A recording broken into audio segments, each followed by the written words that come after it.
That is the question, isn't it? Can they make it through, Vedi? That's the question. Can they make it? Can they make it through? We're going to find out. We are. We're jumping straight into draft. So, KC, for the first time this series, on the blue side. They're going to ban away the Ezreal to kick things off. The question is, how much does this change for KC? Because we were talking about this a little bit beforehand. It's like, they could just slam Maokai Viktor. And Bessa, yeah. And Bessa, and just have a really strong draft and be very comfortable. They're just like, hey, do you guys remember this draft? No, by the way, we're pretty good at this. The Azir ban now with the Taliyah gone definitely raises in priority, so already we're seeing a lot of shifts. They themselves banned the Wukong. Similar to what we saw in the previous game, yeah. I mean, Lyncas' Wukong is just really good. For sure, and they just want to take carry junglers off him, basically. They want to force him onto something a little bit more utility-driven. So, what now? Does Tristana still make its way onto the ban pool? The thing about Trist, you talked a lot about it, but the Lilia then becomes more of an option as well once Tristana is open, just because it's kind of the next best AD. There goes that Maokai option possibility for Yike. Remember, he is a friend of the forest, though. So there's always the possibility of the Ivern to come through as well. Yeah, that's true. What were the Zyra was the other plant-based champion that he loved. Yeah, Lilia, Zyra, Maokai, and Ivern. I still disagree that Lilia is a tree. She lives in a forest, part of the forest kingdom. So Nidalee, like... Yeah, but he doesn't play Nidalee. That's true, but they Often, do live in forests. I should say. They live in jungles, actually. Is that not just a wet forest? No, because forests can also be wet. That is true, but I think a jungle is kind of just a wet forest. Jace is going to be banned away by the side of Vitality. It's past my bedtime, buddy, okay? First picked. Yeah, once 10 PM hits, that's it. I'm done. Pantheon instead. We've seen that ban out in a couple of games. Pantheon locked in for Yike. Gives you a strong, aggressive jungler, very similar to the Vi. You can look for those early skirmishes. You have good CC, good follow-up from your teammates, because they know exactly where to click with their follow-up. Sejuani into it would make sense. Don't really want to fight the Pantheon too much, but you're tanky enough after like first item that you don't really have to worry about him too much individually. Also gives you non-committal CC or non-committal engage with that Glacial Prison. We've seen Akali banned a bunch this series. Is this now where Czajek pulls out his Akali and says, show me what you got, Vladi? What would you play into the Akali if it was locked in here? Viktor. Yeah. So I think no. Yeah. I don't think the Akali really works too well this early in the draft. There's the Corki, likely going to Carzzy in the bot lane. Yeah, probably. But they always have the flexibility option. But yeah, I think you're 100% right. When you kind of look at some of his most played, Corki's definitely up there. Panth support, Lilia jungle. You know the rule about not talking about hovers? I do, but oh, can we talk about this one? You know that he's just listening to us, man. He's listening to us. They're listening to us. You are so smart, buddy. You are so Viktor smart. Slam. This is the thing about Vladi. In winter, it was something that teams learned to ban against him. Yep. Even at first stand, teams were banning this champion against him. And then in winter, he barely plays it. He's just kind of like, sorry, yeah, Spring. He's barely playing it. He's just kind of like, it's whatever. I don't care. It's not a big deal. And then he can slam it at any point. Always come back to me. It's like the whole Jace storyline. Yeah. It's like, see where it's brought you. Crawling back to me, Jace. Jack's the lock for Canna in the top lane. Good CC again, can dominate in the side lanes. I like the side lane threat of the Jax here, especially with the ability of the Pantheon just to close that gap into a lane with the Grand Starfall. Ooh, Czajek bringing out the Aurelion Sol. Okay. I think it's a very solid matchup into the Viktor, just because you get to a point where you don't interact with the lane anymore. And against Viktor, that's really good. Because Viktor, he loves to punish you when you're literally about to last hit. Yeah. And you think, oh, I'll try and play around it. Laser instantly falls on your face, you can't react. So when you're able to do what Aurelion Sol does, which is basically you just put the thing down, you hold your Q for a little bit, and then you immediately wipe out the wave, Viktor just kind of gets irritated because he then doesn't get to engage with you that much in the wave. Of course, that does come much later into the laning phase. Early on, still lots of room for the Viktor to be a big bully, to build those advantages. But maybe the Sejuani can look to punish, maybe burn a flash or two. We'll have to wait and see. And there's the Rakan ban and a Renekton ban coming out from Karmine Corp. I wonder if we'll see Nautilus removed again. I do like Nautilus into things like A Sol and Corki because you can kind of follow them a little bit with the depth charge. But that's the only other engaged support, really, right? Because with Rel, Leona, Niko taken off the board, Rakan banned away, the next one, I mean, it has to be an Nautilus, I think? Yeah, I think Nautilus is next Alistair. up. Alistair, we yeah. saw banned in game 1, but wasn't picked in game 2. Yeah. I don't think it was banned there either, if I remember correctly. No, it was banned in game 2 because remember the Nautilus. Oh, it was not out. out. Yeah, instead of the Rel, yeah. Okay, yep. So I wonder if we'll see Alistair Nautilus in the bot lane. Could see ranged as well. We haven't seen Caliste on something like the Jinx. Could be an option. Vernekton and Mbessa with the Give me Jax the pick so Malphite. late. Come on, Nako. I feel it was... No, it was Broken Blade that played the Malphite Yeah. top. Didn't go too well for him. Yeah, but I still love the matchup. I think it's so good into Jax. Why do you think that, Betty? Because his E is mega OP. Into That is true. You basically, every time Jax jumps on you, you press E, you press Q, you run away. You can also just keep harassing him in lane with Q. Aatrox is fine. This is also a fine matchup. Obviously, I would say somewhat of a skill matchup. Probably. Yeah. I don't know top lane. Every matchup is pretty skill dependent. That's not true. No, because if I'm a lot better than my opponent, even if the matchup is bad, I can win, Betty. That's true. It rarely happens, but it can. Yeah, this level, usually that doesn't happen. Yeah. Unless it's Zeus versus... Oh, Kog'Maw Braum. Ooh, Kog'Maw Braum. Do Braum. it, yes. Nice, hyper-scaling bot lane. Big fan, big fan. Also does a lot of damage early if you are caught out by it. Seraphine. Is Seraphine good into Braum? Like, in lane, sure, I can see you, like, being big bully. But doesn't the shield just... Does it go through? No, yeah, Encore is stopped by the shield. It is blocked? Yeah, I'm pretty sure. I like the Rel hover, immediate realization, I can't hover this champion.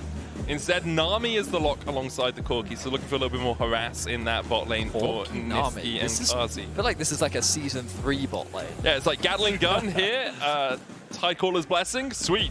Just water bullets, I guess. Okay, so overall, I think KC's draft, their engage is a little bit limited, but solid front to back with decent side lane options thanks to the Jax and the ability of Pantheon to be able to ulti onto a side lane. And of course, with both Viktor and Kog'Maw, as long as you have a solid front line, you can very easily play the front to back. But I would argue that Vitality, not a too bad front to back themselves. Their ability to attack the side lanes thanks to Aurelion Sol is also good. I'd say that both compositions are very similar. The biggest difference is that I fear for Kog'Maw if it goes super late again. Like, Corki, I think, will reach a point where, like, you can do really good damage, but in contrast to a Kog'Maw, I don't know, man, this champ is just really terrifying super lanes of the game. You fear that the Kog'Maw will take over the game? Yeah. Okay, That's because fear for Kog'Maw kind of implies... Sorry, my apologies. No, I agree with you. I agree with you. I should have worded that better. But yeah, basically, I think at a certain point in the game, Caliste will be very terrifying to deal with for Vitality. And there's not a huge amount of easy backline threat on him as well, right? I think it's going to be a lot of front-to-back fighting. And I think Cog can definitely take over in that spot. I agree with you, Vedi. As we jump on to Summoner's Rift for the third game of this Was that series. your French twang? No, it was the beginning of what I decided halfway through not to twang So it. you just rolled your R and then... I roll my R sometimes because of my roticism. Yeah, that's fine. Rapido. That's okay. But you definitely put a bit of a French twang on that. Oh, quelle surprise! Je pense que Canna, c'est le meilleur top joueur en the LEC. Le LEC. Oh. I know no French to disprove anything you've just said, so... It's all French to you. Yeah, pretty much. Yeah. I know allons-y. It's from Doctor Who, though. I don't think that really counts. Hey! It counts. You know a bit of French. I know je m'appelle Vedi. And déjà vu. And I know that the word for swimming pool is piscine. It's true. Yeah, I do. You guys didn't see the hand motion. He did a very French hand motion. Ooh, a little bit of an evade here from Targamas, Caliste, and Yike down towards this bottom side. Targamas going for the Winter's Bite onto Niski. Will proc it. Oh, Yike sneaks in. I think he was spotted. Was he? Well, because there were the little eyes above Caliste and Targamas' head because they got hit with the phosphorus bomb. I can't remember if it gives AoE vision around them. Well, he snuck in. That's the important thing. He's taking his wolves, whether he knows it or not. And there's not really much that Vitality is going to do about it. Lyncas on his way down. Now we know if he knows. Nah, he doesn't know. He doesn't know. Because you go round the bottom side if you knew. Oh, immediately running across, a couple of pings coming out. Yike's gonna wait. Doesn't start the blue, importantly. Yeah, Lyncas is suspicious of Yike being in the area. Little do they know they already set up the ward in anticipation of this. Yike stacking up his passive, trying to get to those 4 procs. There we go. W in. Q. Smite. Oh, again! Yike's had a mare of a time with the smites over this last game, and this 4 HP on that one. Yeah, no smites available, but obviously... I mean, Lyncas has his now. Yeah, exactly. The stacks in the early game. Lyncas is going to have his available. Yike is going to be up any second. Oh. All right, so Yike gets 1 camp? Yeah, if he gets the Gromp, it's a very different story. Yeah, it definitely would have been. But c'est la vie, as one would say. And so... What? The and that means agreed in French? Oh, we're I see, okay. In any case, Lyncas now going to path back towards the top side of the map.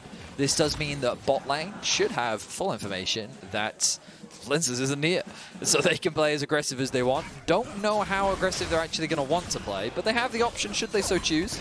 Meanwhile, in the mid lane, you're seeing pretty much what we expected, where basically Viktor is a big, mean bully, and he's just going to harass you. That's what he's doing. Steps in, will take away this Scryer's Bloom to get a little bit of vision. Lyncas is ahead in terms of camps, about 1 camp ahead overall. And Yike's been able to farm up through this top side jungle. In the top lane, once again, Canna's getting a little bit of a lead, but it's a wave crashing in. As Carzzy is clipped by the Winter's Bite, Unbreakable comes out from Targamas. Carzzy uses the Valkyrie to escape the final shot of the concussive blows. Good stun onto Czajek, but no follow-up from Vladi. Likely had already used the Psychic Power and his Arcane Ray. Hextech Ray? Hextech Ray. His laser. Used to be called the Chaos Ray, and then they made it all Arcane-y. Yep. So it's Arcane Storm now instead of Chaos Storm. As Niski has to flash. A couple of auto attacks here. Carzzy falling low as well. Cleanse away from Caliste. Carzzy stunned, immediately cleanses himself. Targamas now doesn't have a flash and doesn't have a leg to stand on. Targamas dies to Niski. And that's the first blood drawn for Vitality's bot lane. The reality is that KC were hesitant to fully commit to the play. You notice that the moment that the Winter's Bite came through from Targamas, Caliste was thinking, oh, we've got a kill here. Nothing else. We've got some summoners that we can burn for sure. But then the bubble connects, and then once he's forced to cleanse, there's a slightly too big gap to really allow Caliste to chase and follow through. So Targamas then says, okay, we're committing. But at that point, it's too late. You've committed way too much. Now you have no way of actually disengaging from this situation. And on the retreat, Vitality's able to pick themselves up a kill. Targamas keeping Niski and Carzzy around, but Caliste's going to be a little while before he gets down here. So Carzzy and Niski should just be able to push this wave out. It's perfect still, though. Yeah, he's frozen it well. It's going to get pushed in. Like, Caliste will be able to catch it. I think he loses probably 1 minion. It depends on aggro. 1 minion. 2 minions. Gets the XP from the second one. 3 minions. Yeah, but those were like debatably lost anyway because they were low enough HP that he couldn't attack them before the tower hit them, right? So. Ooh, that's a pretty big deal. Not only does he interrupt the back, but he's also got the wave in a pretty good spot. Targamas is being a massive nuisance right now. But Carzzy will finally get to go back to base. Tia going to be picked up. But of course, with all this information that's happening on the bot side of the map, Yike is fully aware that he can secure this dragon completely uncontested. Manages to get it. Lyncas all the way on the top side of the map. Just picked himself up a bunch of ruby crystals, wants that extra health for the early game here on the Sejuani. And I think that's the first Drake we've seen Karmine Corp get today. Right. I will be honest that Yike has prioritized ganking over the early objectives so far in this series, but you are correct. This time around, we haven't seen Yike gank bot lane. That is true. Which is what he did in both games. Winter's Bite will connect, but Carzzy has the movement speed to get away to safety. And something that Finn was talking about on the desk is pushing Niski towards range supports. I will say that I think I do in general prefer him on them. I think that it's more mage-like. Sure. And so if the criticism towards him is the micro, specifically on a lot of support champions, put him on something as close to a mid laner as possible, where positioning is important, you're naturally more squishy, you're not entirely responsible on the engages. Facilitating champions, I think he seems to be a lot more comfortable on. It does make it harder for your team as a whole, because you usually are looking for a secondary engage source as well, right? Whereas here, only Lyncas really has engage for Vitality. I guess you could argue the Tidal Wave is a bit of an engage tool, but people getting clipped by that are not reacting that well. It can be used in a lot of ways. It can. As a zoning tool, as a follow-up engage tool, or, as you rightly said, potentially as a way to start a fight. There was a player, I don't remember who, that demonstrated the flash ult combo. Yeah, probably Hylissang. My instinct was Hylissang. Whenever it's a flash plus something combo, my instinct is Hylissang. He showed it to us on Lulu. Yes, he did. But I don't think he did it on the Nami. In any case, right now we have Lyncas hovering bots. Oh, here we go, Glacial Prison. Well, it's going to get a slow on Targamas. There's the Aqua Prison as well, as they manage to kill off the Braum. Grand Starfall in by Yike. Niski needs to work on that positioning. He's caught out a 1-for-1 exchange of support. I mean, in his defense, he had no flash, but that was a nice... Don't be there. That was a nice response from Casey and a nice initial play from Lyncas, utilizing the ultimate in a way that kind of forces only bad choices from Targamas. He had nowhere where he could really go, and then instantly focusing him down this early on. He wasn't able to get the Unbreakable up, allowing Vitality to find themselves another kill. Is answered at least by Yike getting a kill for himself with the Grand Starfall in. He gets Karmine Corp's first on the board. Canna going in here. Grandmaster's Might being used. Niski in the right position to force out Kanna's flash, and now the chase continues for Nako. Good leap strike away. Nako won't be able to get in range. Yike and Targamas on their way across. Nako no flash. Niski does have his backup. Flash from Yike past the Aqua Prison. Nako down. Yike gets his second. Niski unable to help his top laner any further. A quick collapse comes through from Casey's jungle support duo. Targamas, maybe a little too deep. Okay. The swap has come through from Caliste. He's on his way to top lane. Level 6, close for both supports. The grubs will be abandoned, though. As far as I can tell, none was secured as of right now. And with Yike's flash already used, this is a great opportunity for Lyncas to start the objective off. I might go for the Scuttle Crab first. And we'll choose that. Looking for the Permafrost. Yike coming across. But Lyncas does have his smite and the Permafrost here, so should be able to get that. Oh, that was close to being stolen away by Yike. Targamas stepping in, all the summoners available for the KC bot lane. Niski still missing his heal. Grubs have been begun by that Sejuani. Trying to feed them to her ball quickly before KC can really respond. I think Yike is wise to just let these go. Right now they're even on objectives, even if the grubs are secured by Vitality. And it gives him an opportunity to clear through his camps. You can see he's got a lot of camps up. The red is also spawning very soon, so he wants to clear these out as quickly as he can ahead of the dragon spawning in 55 seconds. Back's going to come through from Caliste and Targamas. I wonder if they'll look to swap again. I don't imagine that he's actually going to have an item upgrade. Oh no, he's sticking around for another wave. Okay. I don't think that's going to be too detrimental because the dragon is still 40 seconds away. And I'd be surprised if KC just try to start that one off immediately. Yeah, it looks like Targamas is pathing out through mid. Niski and Carzzy immediately going towards the bottom lane. They know where their bread is buttered. Canna looking for the counter-strike. Can't quite land it as Nako landed the chains and pulled Canna back out of the play. Looks like Yike will do a full bot side clear, or at least his Razorbeaks into red before moving across towards that Drake. As you say, still about 10 seconds away, Betty. Lyncas choosing not to reset after grubs. He did his red into his bot camps. Now he's going to be in position as everyone arrives. Nako with the world ender. There's a Grand Starfall. Niski, the bubble a mile wide from anything, really. Niski goes down. TP in from Czajek, but no CC to lock him up before he jumps away. He brings down a star. It's more of a damp squid than anything else. Targamas locked up with a glacial prison, though, and doesn't have the opportunity to move before he is felled by Vitality. A nice response from Vitality, what was an initial pick. So it's just a game of exchanging supports, I suppose.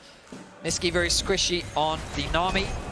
Quickly gets collapsed on as Targamas face checks. And he also suffers the same fate. Dragon still alive, TP invested by Nako.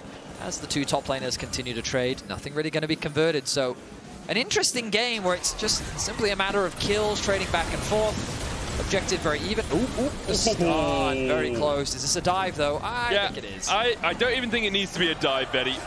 Czajek walks back into the Arcane Storm. Vladi gets the kill. As Yike had the CC. Lyncas looking for Yike across the wall here. Aegis Assault is a lot, but that's a Heart Steel stack onto Yike. Gravity Well coming down. Lyncas flashing forward for a little bit more. Niski flashes in as well. Lands the bubble. Shut down for Lyncas. Targamas coming across, but great realization from Lyncas that he can win out that. Lyncas does in fact win this. Yep. So much initial damage that I think caught Yike completely off guard. He was hoping to get the level up from the Grom, but the arrival of Niski ahead of Targamas meant that with the added support that the Nami provided, more than enough damage to get a kill and get away to safety. 4-4 now the kill score as kills continue to be traded. Drake is up. Lyncas actually looking down towards bottom side right now. It's good vision for Karmine Corp, meaning that Lyncas won't go for the fight on Vladi. No TPs on anyone in the game, so what we see is what we get in terms of lane assignments. Yike is in the area towards top here, does have the Grand Starfall. Kana losing out on a few of these trades, but he does still have about an 800 gold advantage. Nicely done there by Nako. The Imperial Mandate finish for Niski is definitely a nice purchase. Bot lane swapping a lot. This is also something we've seen a decent amount from KC. They will just continue to move their bot lane to where they feel it's the safest, even if it gets them a small advantage. Admittedly, right now, the goal... Ooh, Canna. That's a bait. Glacial Prism going in. Lyncas going there. Glacial Fissure coming out. Canna flashed away from the Q3 and gets the auto off just in time. Grand Starfall down. Yike and Targamas now need to retreat because Lyncas is here alongside Niski. Permafrost into the Aqua Prison. Targamas trying to turn it back around onto Lyncas, and they both dodge the Player of the Northern Winds, but Lyncas has got one. They're looking for the melee autos here. The Aqua Prison lands again. Yike, though, will get a counter kill. Now we'll try and chase down Niski. Does he have the mana to do much? Niski sidesteps. Prison just short. The bubble doesn't connect. But Niski's going to get him. Tycaller's blessing isn't enough. Yike, he gets him. Ebb and flow.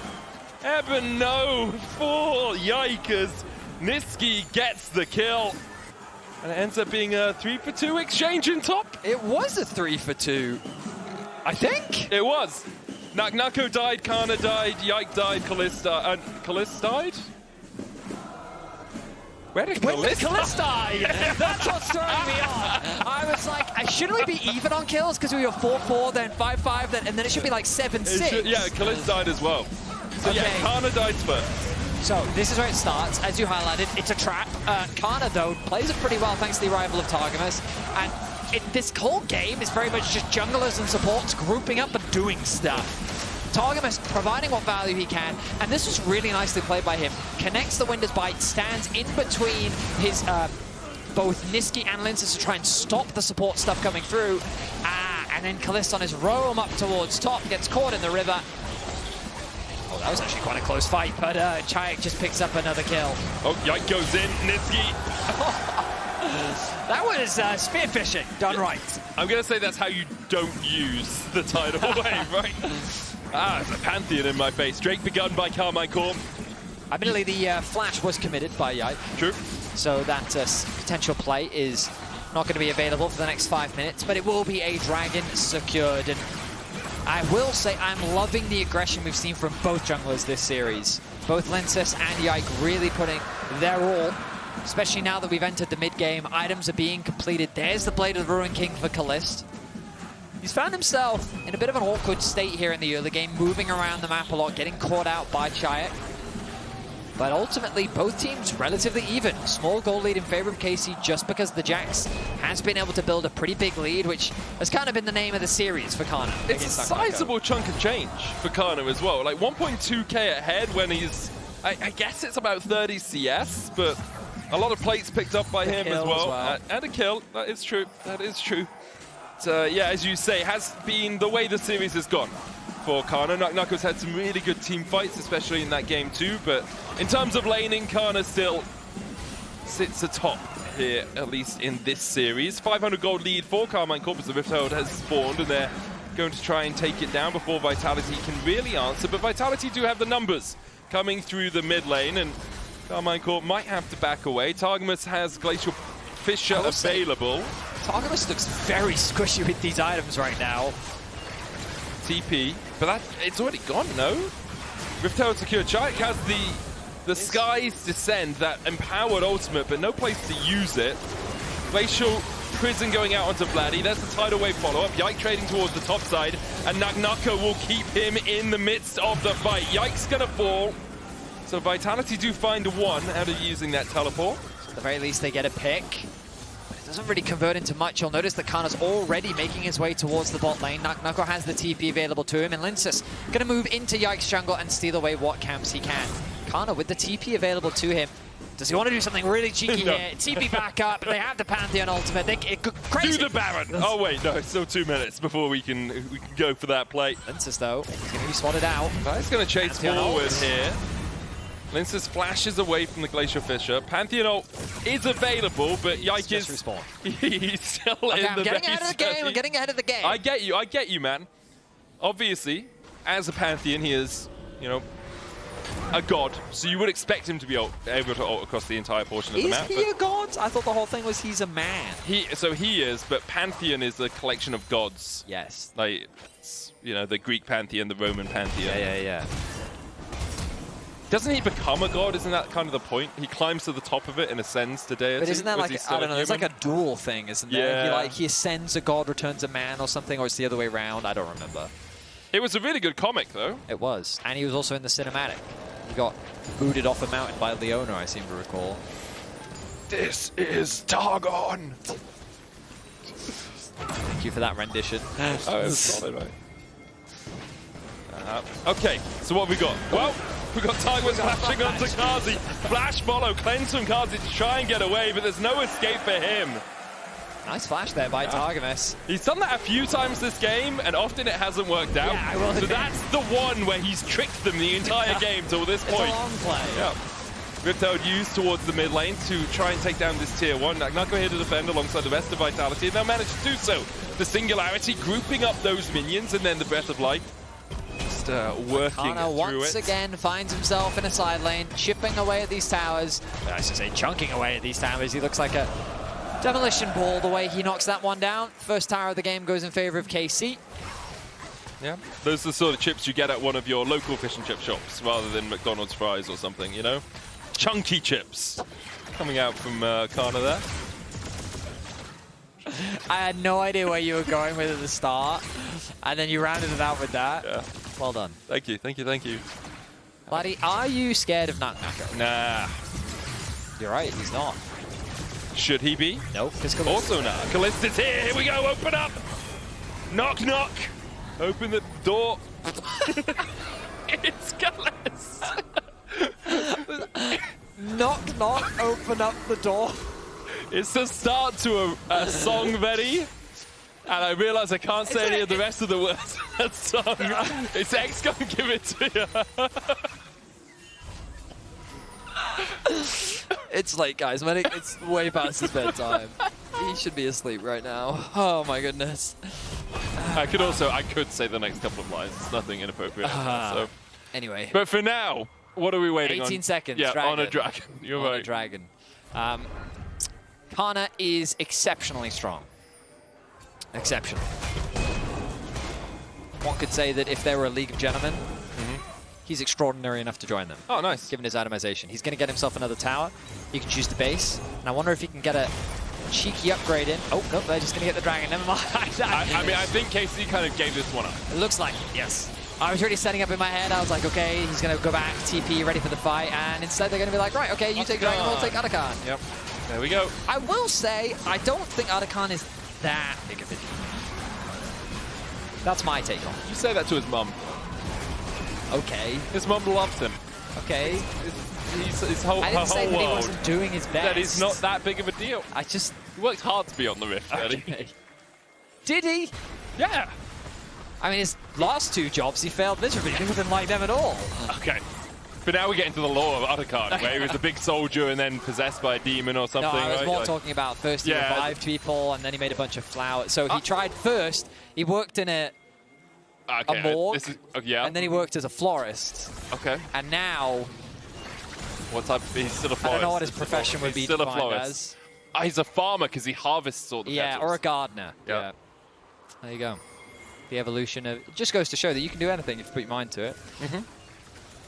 Apparently not commentate League of Legends, so I have no idea what we're doing. Okay, well, let's lock back in, Vedi, okay? We're 22 minutes in, and Carzzy is being caught out. And Carzzy is dead. Niski, short to follow. As Targamas and Caliste begin to open up. The skies descend. Targamas trying to get away from the Inferno. Jason will stand beside Caliste. Now Lyncas running for the hills as Canna doesn't quite have the leap strike range to get on towards the Vitality jungler. Pings down towards the bot lane tier 2 as KC realize they can play on 2 lanes at once, but it looks like they just want to crack this mid tier 2. Vladi and Targamas stepping forward. Caliste taking the long route away. Lyncas here will dash in. Is there any follow-up from KC? Czajek going forward. There's the glacial outside the gravity well. Onto Lyncas. Follow-up from Yike and Caliste now on a killing spree. 3 quick kills out of this exchange for the dog. Canna gets more in the bot lane. It's a single misplay from Carzzy. Like, he Valkyries in, anticipating a play to come through from his team. Oh, Canna goes in, and he goes right back out. Okay, our casting matches the energy on the Rift. I'm going to put that out there. I need to see a replay because I want to understand the motivation from Carzzy. Is there another TP I'm not aware of? No, okay. But I want to understand why Carzzy chose to Valkyrie in there. I'm assuming that they had some information to garner like where the rest of KC were. Question is, will I get the replay? No, because Nako and Niski are on a clandestine adventure, Vedi. They've spotted out Caliste, but he will not fall through. Here we go. So, I mean, it's just a sneak level 100 coming out from the KC members. Carzzy thinks he's caught a single member of Caliste out, and he did not expect the rest of KC there. Meaning that he immediately drops. KC converted into another pick, and it's just a simple matter of KC punishing their opposition. It's such a massive gold swing now as well because they get so many picks. They secure the mid lane tower, opening themselves up much more to the enemy jungle. Vitality now find themselves 5k gold behind. They do. A huge swing, as you say, Vedi. Bowing up in 40 seconds. Cloudjake as well in a minute 35, but it would only be the third for KC. As much as you say Aatrox isn't as big of a deal these days, I agree with you generally, but you can see 35 petals now for KC.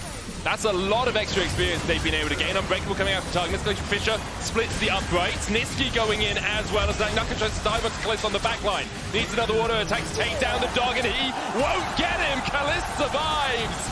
And now the collapse continues from KC. The Arcane Storm on Czajek, he has to flash away from it. Only Lyncas and Czajek left alive. The mechanics from Caliste in that play were out of this world. The fact that he held his ground, the fact that he held his cleanse for as long as he did, and he ends up getting a double kill in that scenario was absolutely crazy. Great play from Targamas, being the support that he very much needed to be to keep his AD carry alive.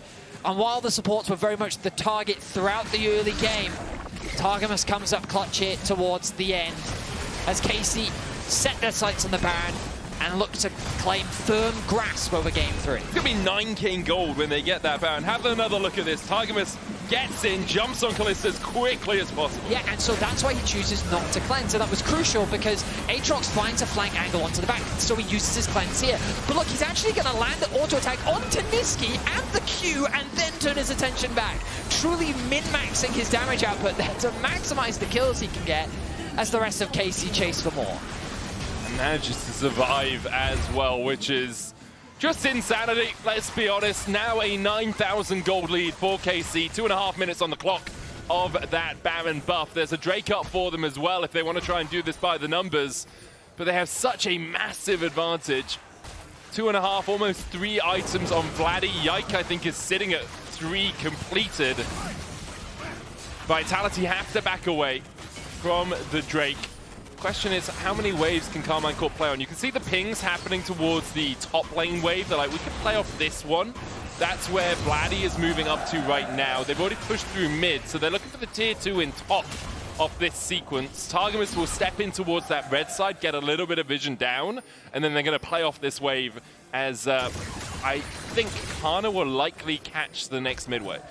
I mean, Canna can basically do whatever he wants. Yeah. He is, we already talked about how strong he was earlier, and I don't really think anyone can answer him. Targamas acting as the shield for his AD carry, trying to face check to help his team get a little bit more vision. Yike going to try and steal away the red buff.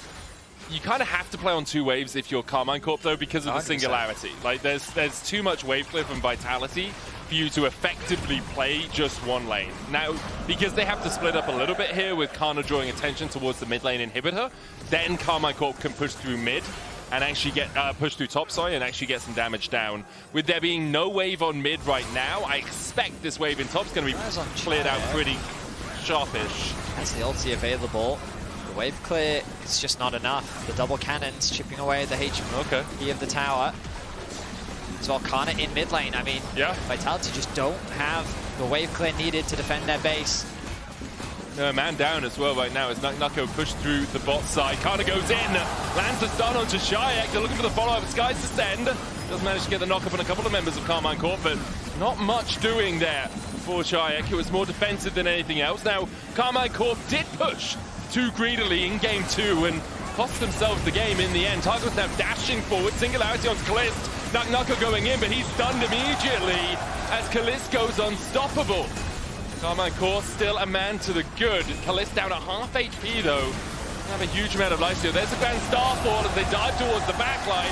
Lyncas flashing away, but the Nexus towers go down. And in sub 30 minutes, Karmine Corp will take the series on home ground.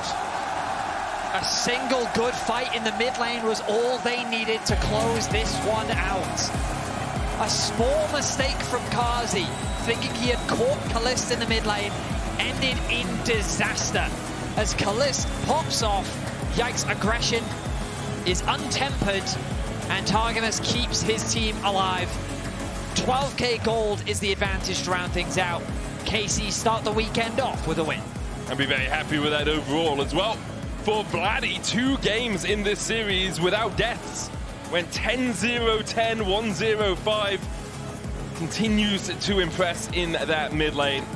Overall, Karmine Corp, the game 2, I think they will be frustrated with themselves because they were on the Nexus towers and they just greeted. Yeah. Didn't need to. For Vitality, still hope for them. You can vote for one of the Karmine Corp players in the Player of the Series vote at LEC on X. Canna, Yike, and Vladi are your options as all 5 of them take a bow